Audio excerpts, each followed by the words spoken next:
আপনাদের সবাইকে শুভ অপরাহ্ন। আমার আসতে একটু দেরি হলো, আপনারা ক্ষমা করবেন। আজকে আমাকে আমাদের প্রেস সচিব রোহিঙ্গা বিষয়ে কিছু কথা বলতে বলেছেন, আপনাদের কিছু আপডেট দিচ্ছি। আপনারা জানেন 2016 সালে মায়ানমার থেকে 2016 সালের অক্টোবর না 2017 এবং অগাস্ট এবং 16 এবং 17 এবং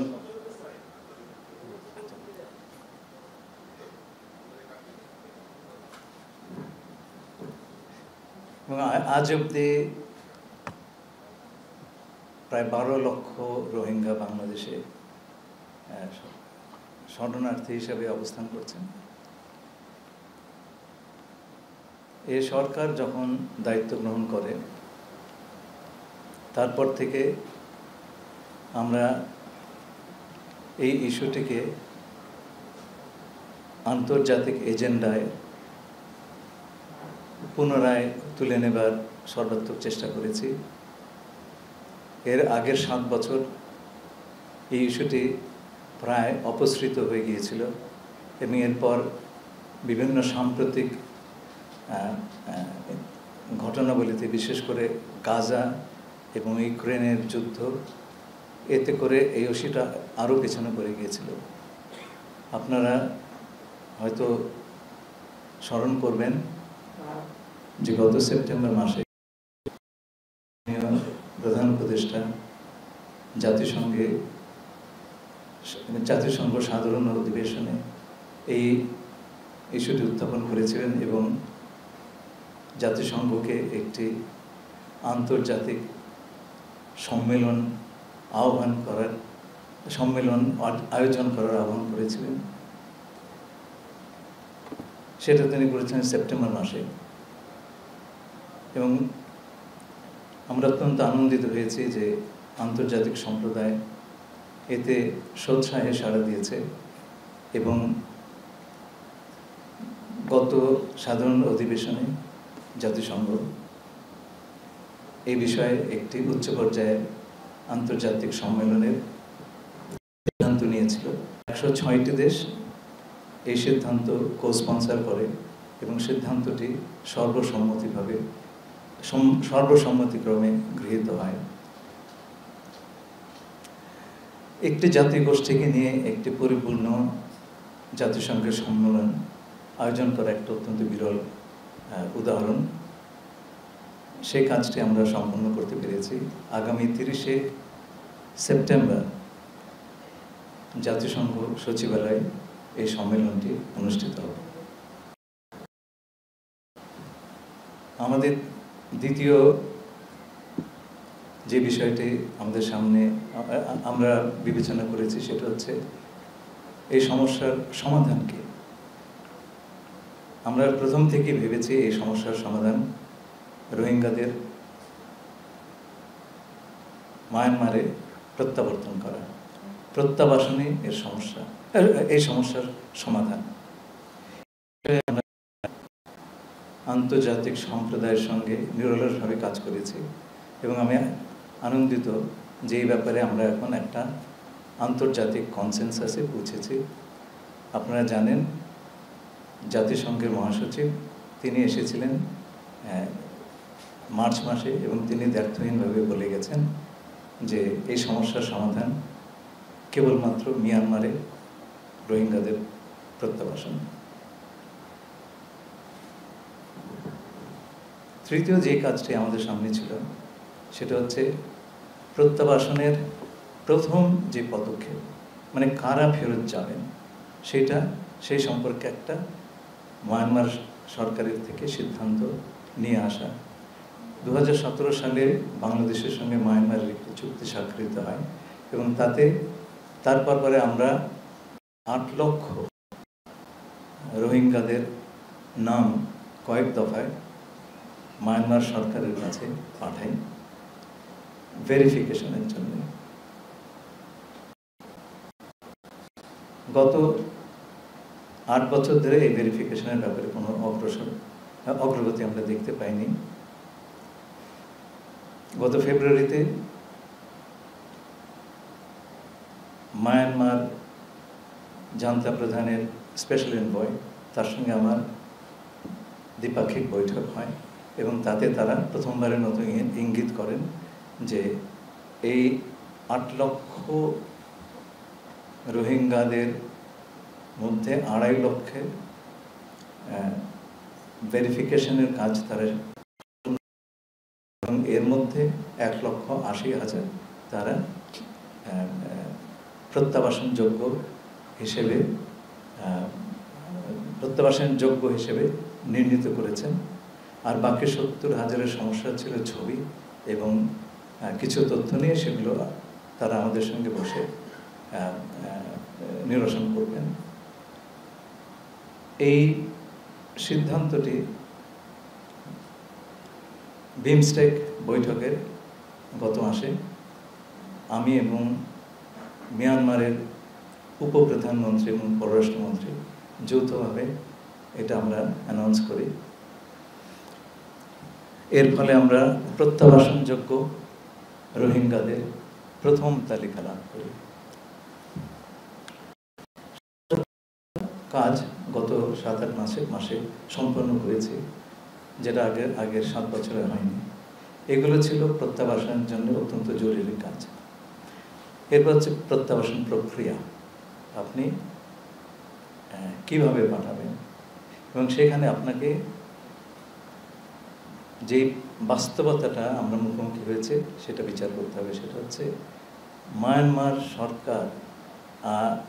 সরকারের দখলে প্রায় 90% রাখাইন আর নেই। এটার অধিকার নিয়ে নিয়েছেন আরাকান আর্মি, এবং আরাকান আর্মি এবং সেই সাথে মায়ানমার সরকারের সঙ্গে আলোচনা করে এই প্রত্যাবাসন প্রক্রিয়া শুরু করা সম্ভব। সেই আলোচনা আমরা একই সমান্তরালে চালু করেছি, আলোচনা চলছে। আমাদেরকে আরাকান আর্মি সুস্পষ্টভাবে বলেছে যে রোহিঙ্গাদের ফেরত নেওয়াটা তাদের একটা প্রিন্সিপাল পজিশন। মায়ানমার সরকারও উল্লেখ করেছেন। যে কথাটি আমাদেরকে আরাকান আর্মি বলেছে তা হলো, পরিস্থিতি অনুকূল হলে তারা এই প্রত্যাবাসনের উদ্যোগ নেবেন।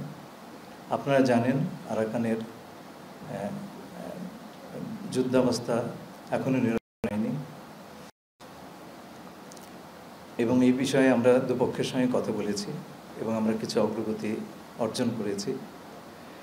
একই সঙ্গে আমরা দেখেছি মায়ানমারে, বিশেষ করে রাখাইন অঞ্চলে এক ব্যাপক খাদ্যাভাব, ওষুধের অভাব, এবং এবং ইউএনডিপি রিপোর্ট অনুযায়ী সেখানে এক ধরনের মানবিক সংকট, ভয়াবহ মানবিক সংকট দেখা দিয়েছে। আমাদের একটা আশঙ্কা হচ্ছে এই অবস্থাতে খাবার না পেয়ে, ওষুধ না পেয়ে লোকজন চলে আসতে পারে, বিশেষ করে রোহিঙ্গারা যারা সবচেয়ে ভালনারেবল অবস্থায় আছেন, তাদেরই আবার চলে আসার প্রবণতা বেশি হতে পারে। আমরা ইতিমধ্যে 12 লক্ষ রোহিঙ্গার ভার বহন করছি প্রায় 8 বছর ধরে। আমরা আমাদের সীমার বাইরে চলে এসেছি, আমার এই ভার ধারণের যে সীমা তার বাইরে চলে এসেছি, এবং অতিরিক্ত কোনো শরণার্থী অ্যাকসেপ্ট করা আমাদের জন্য সম্ভব নয়, এবং আমরা সেটা করতে চাই না। দ্বিতীয়ত, খাদ্য সংকটে রাখাইন সম্প্রদায়ের লোকজনও বিভিন্ন সময়ে আমাদের সীমান্তে এসে খাদ্য এবং ঔষধের সহায়তা চেয়েছেন, এবং তারা যদি আসা শুরু করেন তাহলে তো বিরাট এক সংখ্যায় নতুন ধরনের শরণার্থীর মুখোমুখি আমাদের হতে হবে। আমরা সেটা অ্যাভয়েড করতে জাতিসংঘ কার্যক্রম যেটা মায়ানমারে চলছে, সেটা রাখাইনে আর চলা সম্ভব নেই, এই কারণে যে যুদ্ধাবস্থার কারণে মানবিক যে কোনো প্রকার ত্রাণ রাখা সম্ভব হচ্ছে না। আপনারা জানেন জাতিসংঘ মহাসচিব গত মার্চ মাসে বাংলাদেশে এসে আমাদেরকে বললেন যে আমরা রাখাইনে ত্রাণ সাহায্য দিতে পারি কিনা। আমরা বিষয়টি বিবেচনা করছি, কিন্তু এতে বেশ কিছু আবশ্যকতা আছে। প্রথম কথা হচ্ছে যে যেগুলো জাতিসংঘের তরফ থেকে আরাকান আর্মিকে জানানো হয়েছে যে এই সাহায্য বা সহযোগিতা এটা প্রাপ্তির ব্যাপারে বা বিতরণের ব্যাপারে কোনো ধরনের প্রতিবন্ধকতা সৃষ্টি করা যাবে না। এটা নন ডিসক্রিমিনেটরি, তার মানে কাউকে এর থেকে বঞ্চিত করা যাবে না। There will be no weaponization of aid, এটা কোনো যুদ্ধের কাজে ব্যবহার করা যাবে না। আর আমাদের তরফ থেকে আমাদের শঙ্কা হচ্ছে এই যে আরাকানে যে নতুন যে অ্যাডমিনিস্ট্রেটিভ অ্যান্ড সিকিউরিটি অ্যারেঞ্জমেন্ট তৈরি হচ্ছে, আমরা তাতে রোহিঙ্গাদের অংশগ্রহণের চিহ্ন দেখছি না। আমরা আরাকান আর্মিকে সরাসরি বলে দিয়েছি যে এখন যে অবস্থা আছে, যে ছবিটা আমরা দেখছি আরাকান প্রশাসনের, সেটা হচ্ছে এথনিক ক্লিনজিং হয়ে গেলে যা হতো। আমরা কোনো ধরনের এথনিক ক্লিনজিং আমরা সহ্য করব না। তারা যদি এক্সক্লুসিভলি রাখাইনদের নিয়ে মানে রাজ্য পরিচালনা করতে চায়, তাহলে সেটা হবে একটা অ্যাপারথাইড রাষ্ট্র, সেটা আমরা মেনে নিতে পারি না। তাদেরকে এই কথাগুলো বলা হয়েছে, আমরা আশা করছি যে তারা এর সদুত্তর দেবে।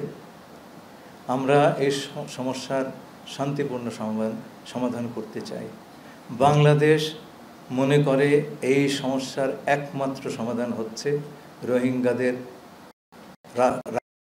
মায়ানমারে প্রত্যাবাসন করা। আমরা এই কাজটি করার সকল অপশনই আমাদের টেবিলে থাকবে। আমরা সর্বপ্রযত্নে এবং আমাদের সকল কূটনৈতিক এবং অন্যান্য সামর্থ্য দিয়ে এই সমস্যার সমাধান করার প্রচেষ্টা।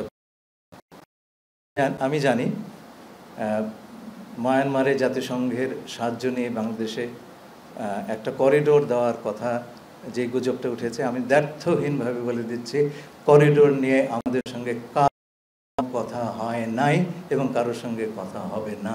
করিডোরের ব্যাপারটা বুঝতে হবে। করিডোর হচ্ছে একটা ইমার্জেন্সির সময় এক দুর্যোগপূর্ণ জায়গা থেকে মানুষকে সরিয়ে নেওয়ার ব্যবস্থা। আমরা এখানে কাউকে সরাচ্ছি না। আমরা যেটা করছি, যেহেতু আরাকানে কোনো সাহায্য সহযোগিতা এইড এর উপকরণ অন্যান্য সাপ্লাই রুট দিয়ে দেওয়া সম্ভব হচ্ছে না, জাতিসংঘ আমাদেরকে বলল যে আপনারা এই সাহায্য, যেটা তারা তো সাহায্য দিয়েই যাচ্ছে আপনার রোহিঙ্গাদেরকে গত 7-8 বছর ধরে, সেটা আমাদের চোখের সামনে। তারা বললে এর কিছুটা দূরে বর্ডার, আপনারা এইটুকু জায়গাতে আমাদের সাহায্য করবেন যাতে আমরা ওপারে নিয়ে যেতে পারি। জাতিসংঘ তার বিভিন্ন সহযোগীদের মাধ্যমে রাখাইনের ভেতরে যে এই চ্যানেল তারা সেটা ব্যবহার করবে এবং সেইটা দিয়ে তারা এই মানবিক সাহায্য পৌঁছে দেবেন রাখাইনের জনগণের কাছে। আমি আবারও বলছি, দ্ব্যর্থহীন কণ্ঠে বলছি, এবং আপনারা সেটা প্রমাণ করতে পারবেন, যোগাযোগ করলেই পাবেন। জাতিসংঘকে জিজ্ঞেস করেন, জাতিসংঘের সমস্ত রাষ্ট্রদের জিজ্ঞেস করেন। আমরা করিডোর নিয়ে কারোর সঙ্গে কোনো ধরনের কথা বলি নাই এবং আমরা বলবো না। আরাকানের যে অবস্থা, তাতে করিডোরের কোনো প্রয়োজন নাই। আমরা এই কোনো করিডোর সৃষ্টি করে সেইখানে কোনো ধরনের লোকজনের আপনার যাতায়াতের ব্যবস্থা সেটা করার কোনো এখন প্রয়োজনীয়তা নাই। যেই প্রয়োজনীয়তা আছে সেটা হচ্ছে সেখানে ত্রাণ সম্ভার পৌঁছে দেওয়া। আপনারা জানেন মায়ানমারে ভূমিকম্প হলো, আমরা কিন্তু তাদের রিকোয়েস্টের বা আবেদনের অপেক্ষা করি নাই, আমরা পাঠিয়ে দিয়েছি ত্রাণ। এটাও সেই ধরনের একটা মানবিক অবস্থা এবং আমাদের ধারণা এই কাজটি করতে পারলে সেইখানকার এবং আমরা সেই অবস্থাতে রোহিঙ্গাদের প্রত্যাবাসন নিয়ে আলোচনা করতে পারব। যদি আরাকানের অবস্থা যতদিন অস্থিতিশীল থাকবে ততদিন আমরা প্রত্যাবাসনের কথা বলতেই পারবো না।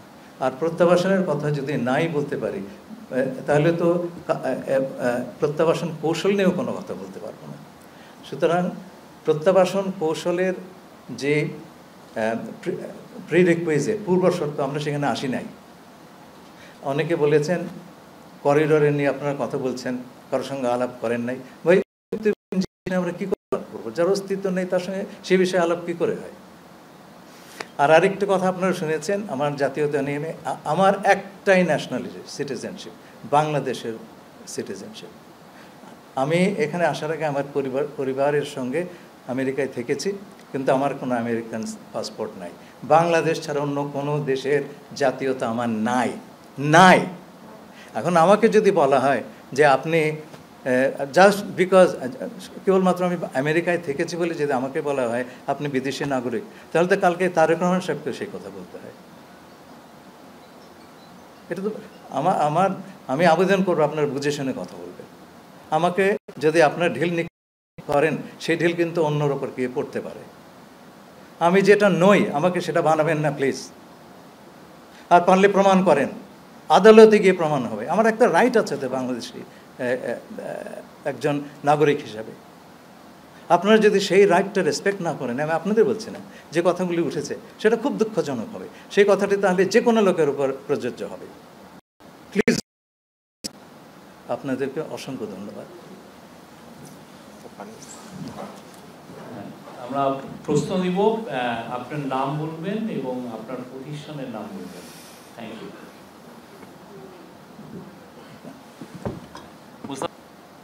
তাই না? এখন উল্টোটাই যদি সম্ভব হতো তাহলে কালাদানির দরকার ছিল না, ঠিক না? আচ্ছা, সেই আলাপে আমি তো জানি না জাতিসংঘ কোন দেশের সঙ্গে কার আলাপ হচ্ছে, আমাকে বলবে কেন, তাই না? কিন্তু আমরা বুঝতে পারছি যে অন্য কোনো চ্যালেঞ্জ নাই। এখন আমরা দেবো কি দেবো না এটা আমার সার্বভৌম সিদ্ধান্ত। আচ্ছা, 2 নম্বর সাউথ সুদান। এটা নিয়ে আপনি মনে রাখবেন, জাতিসংঘ এই ধরনের বিষয় নিরাপত্তা পরিষদের সম্পূর্ণ সম্মতি না নিয়ে এই কাজটা করতে পারে না। বিশেষ করে 5টি ভেটো মেম্বারের সমর্থন ছাড়া জাতিসংঘ এই ধরনের কাজ করতে পারে না। যেমন ধরেন ইরাক কুয়েত যুদ্ধের সময় ইরাক ঢুকে পড়েছিল কুয়েতে, তারা ফেরত যাচ্ছে না। জাতিসংঘর নিরাপত্তা পরিষদে সবগুলো সদস্যের সম্মতি নিয়ে সিদ্ধান্ত হলো একটি জাতিসংঘ বাহিনী সেইখানে যুদ্ধে অবতীর্ণ হয়ে ইরাকের সীমান্তের ভেতরে পাঠিয়ে দিবে ইরাকি সৈন্যদের। আমি সেই সিদ্ধান্ত যেদিন হয়, আমি সিকিউরিটি কাউন্সিলে নিজে বসেছিলাম, সবাই হাত তুলেছেন, কেবল কিউবা এতে ভোট দেয় নাই। জাতিসংঘ কখনই এই ধরনের কেসে নিরাপত্তা পরিষদের সম্পূর্ণ সমর্থন ছাড়া কিছুই করতে পারবে না। এখন আপনি আমাকে বলেন, যদি মিয়ানমারকে কেটে আরাকান বের করে নিতে হয়, চীন এবং রাশিয়া কি ভোট দিবে? তাদের তো 2টা ভেটো আছে। নিরাপত্তা পরিষদে এই বিষয়ে একটা প্রস্তাব গ্রহণের চেষ্টা বেশ কিছু দেশ করছিল, কিন্তু চীন রাশিয়া এটাতে একেবারে সম্মত না। আমি বলছি না রাখাইনকে কেটে দাও, আমি বলছি রাখাইনের যে মানবিক অবস্থা সেইটা নিয়ে একটা রেজলিউশন বা একটা ডিসিশন নিরাপত্তা পরিষদ নেওয়ার চেষ্টা ছিল, কিন্তু বিভিন্ন দেশ সেইটার সমর্থন চীন এবং রাশিয়া দেয় নাই। তো এগুলো করা সম্ভব না যদি জাতিসংঘের নিরাপত্তা পরিষদের সকল সদস্য চ্যাপ্টার 7 নামে একটা চ্যাপ্টার আছে জাতিসংঘ সনদে বল প্রয়োগের সঙ্গে, সেইটা ইনভোক করে যদি না করা যায় জাতিসংঘ কোনো যুদ্ধ বা ইত্যাদি জড়িত হতে পারে না, সম্ভব না। এটা জাতিসংঘ আপনার মহাসচিব চাইলেও পারবেন না, তার সেই ক্ষমতা নেই। Thank you. আমি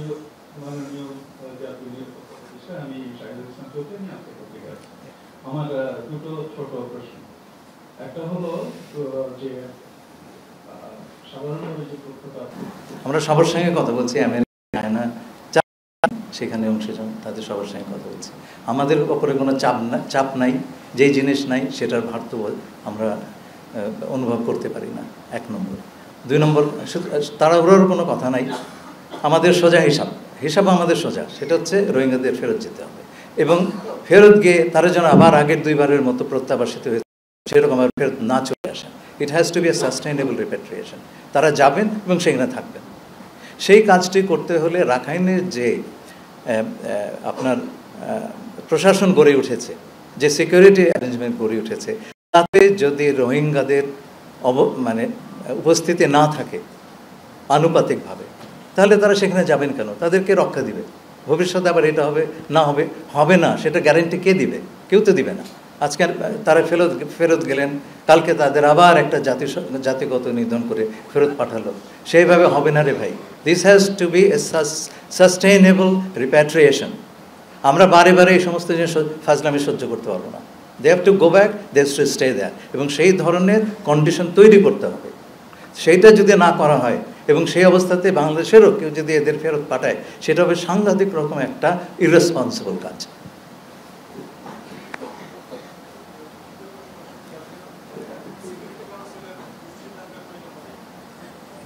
না, দেখুন, আপনি করিডোর করতে চাইলে লাগবে।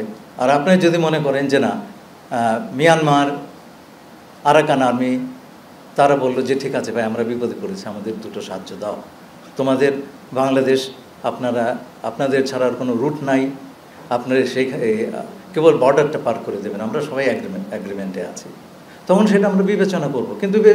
কিন্তু সেটা বললেই তো হবে না রে ভাই। আরাকান আর্মিকে তো তার ঘরটা গোছাতে হবে।